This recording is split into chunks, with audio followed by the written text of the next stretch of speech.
தமிழகத்தை குழந்தை தொழிலாளர் இல்லாத மாநிலமாக உருவாக்க நடவடிக்கை எடுக்கப்பட்டு வருவதாக மாநில தொழிலாளர் நலத்துறை அமைச்சர் நிலோஃபர் கபில் கூறியுள்ளார். சென்னை ஷெனாய் நகரில் குழந்தை தொழிலாளர் எதிர்ப்பு நாள் விழிப்புணர்வு கூட்டம் நடைபெற்றது. இதில் பேசிய அமைச்சர் நிலோஃபர் கபில் குழந்தைகளுக்கு கல்வி வழங்க வழிவகை செய்ய வேண்டியது பெற்றோரின் கடமை என்று தெரிவித்தார். இந்த கூட்டத்தின்போது தமிழகத்தை குழந்தை தொழிலாளர் அற்ற மாநிலமாக மாற்றுவதற்கு பாடுபட வேண்டும் என்று அனைவரும் உறுதிமொழி எடுத்துக் கொண்டனர். 10ஆம் வகுப்பு படிக்கும் மாணவர்களுக்கு பள்ளிக்கு செல்ல விலையில்லா மிதிவண்டிகள் வழங்கப்படுகின்றது.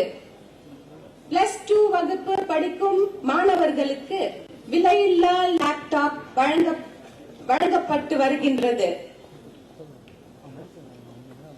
தமிழக அரசு இத்தனை சலுகைகள் வழங்கும் சூழ்நிலையில் பெற்றோர்கள் தங்களது குழந்தைகளை வருவாய்க்காக தொழிற்கூடங்களுக்கு அனுப்ப வேண்டிய அவசியம் தேவையில்லை.